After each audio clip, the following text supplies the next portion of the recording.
चलिए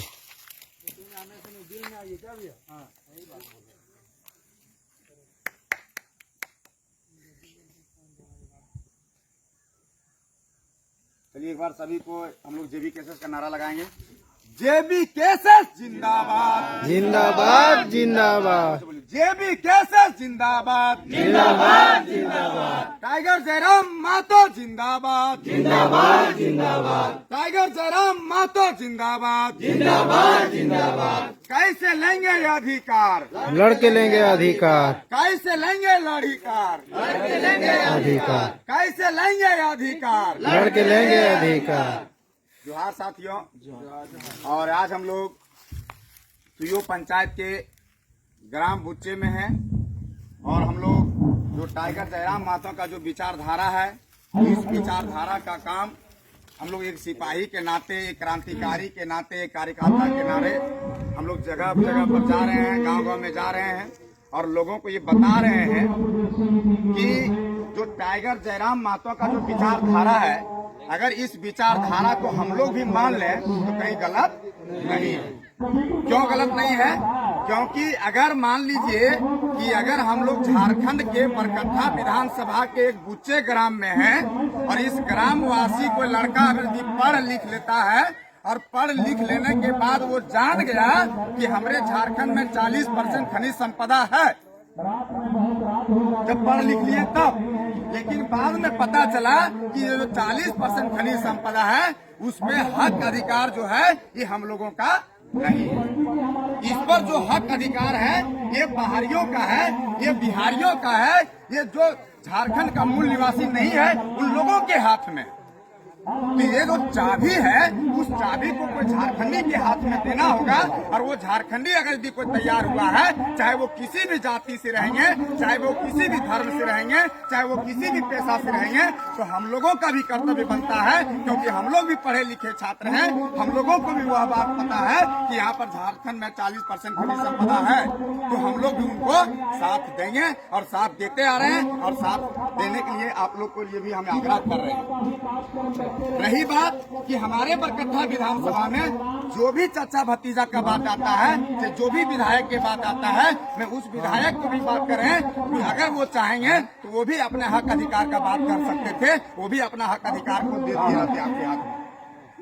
लेकिन दिक्कत कहाँ है कि आपको अपने घर में, जिस घर में जिस जगह पे आप रहते हैं, आपको पता तक नहीं चलने देता है कि आखिर मामला माजरा है क्या, झारखंड का जो माजरा है वो है क्या, वो माजरा को आपको पता ही नहीं चलने दे रहा। आपको ओझरा करके रखता है घर पे कि आप अपने भाई भाई में से लड़िए, आप अपने अड़ोस पड़ोस से लड़िए, आप इससे उससे लड़ते रहिए, लड़का जवान होगा, लड़का बेरोजगार होगा, इसका जिम्मा लेने के लिए कोई नहीं है। अगर मान लीजिए झारखंड में बरकट्ठा विधानसभा में भी अगर हम लोग बदलाव करके देंगे, अगर एक सीट निकाल के देंगे, चाहे वो कैंडिडेट कोई भी रहे, इसमें ये कहने के लिए हम नहीं आए हैं कि हम कैंडिडेट हैं, हम आपको खुले तौर पे कहते हैं कि कैंडिडेट कौन है ये किसी को नहीं पता है। जो टाइगर जयराम मातो का विचारधारा को जन जन तक पहुंचाने का काम करेगा, उस व्यक्ति को हम भी सपोर्ट करेंगे, इस व्यक्ति को हम भी सपोर्ट करेंगे। और अगर आप लोग जैसे मान लीजिए ज्यादा लोग यहाँ पर जो भी है, अगर दिन लग रहा होगा तो महेंद्र प्रसाद आया पासों से एक बैनर बना करके लाया था, फोटो खिंचवा करके चला गया, ये गलत बात है। फोटो खिंचवाने के लिए हमको नहीं आए हैं, हम इसको इसलिए बनाए हैं ताकि और लोग भी देखें, लोग जाने, लोग सुने कि वहाँ के लोग जाग गए, हम भी जागेंगे, वहाँ के लोग जाग गए हैं, अब हमको भी जागना।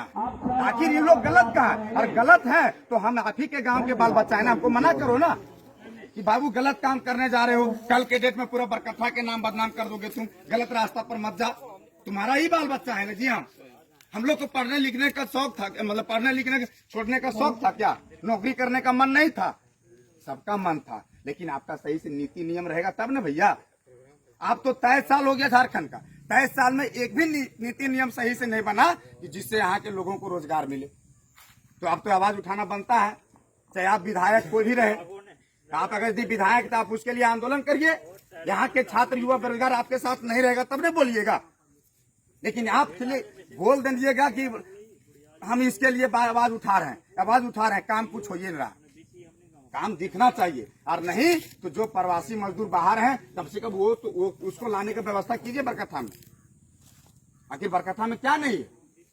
यहाँ पर अभी आप लोग के सामने हम सूरजकुंड जो बोल रहे हैं ना, वो बहुत बड़ा चीज है, वो बहुत बड़ा चीज है।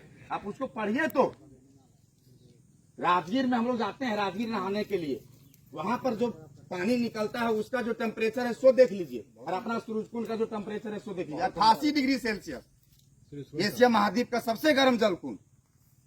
लेकिन अभी भी जाइएगा वहां तो सिर्फ 2-4 को पंडित लोग मिलेंगे, बाकी कुछ नहीं। आप वहां पर एक से एक डेवलपमेंट का कुछ विकास के लिए आप लड़िए, और नहीं देता है तो आप आंदोलन में आइए, और नहीं तो फिर आप नहीं आ पा रहे हैं तो कोई मर मिटने के लिए तैयार है, वो लाना चाह रहा है तो उसको मर मिटने के लिए दीजिए। आप मौका दीजिए। तो आप मौका ही नहीं दीजिएगा और आप कुछ करवे नहीं कीजिएगा तो भैया लड़का लोग जो है वो कहाँ जाएगा। बस यही कहने के लिए आप लोग के पास आए दादा लोग, और हम यही कहेंगे कि अगर हम लोग सब एक हैं, जयराम दा का विचारधारा को मानते हैं, तो सभी को एक साथ बोलिए, टाइगर जयराम महतो जिंदाबाद। टाइगर जयराम महतो जिंदाबाद। छात्र नेता मनोज यादव जिंदाबाद। छात्र नेता मनोज यादव जिंदाबाद। छात्र नेता देवेंद्र नाथ महतो जिंदाबाद। जोहार। चलिए।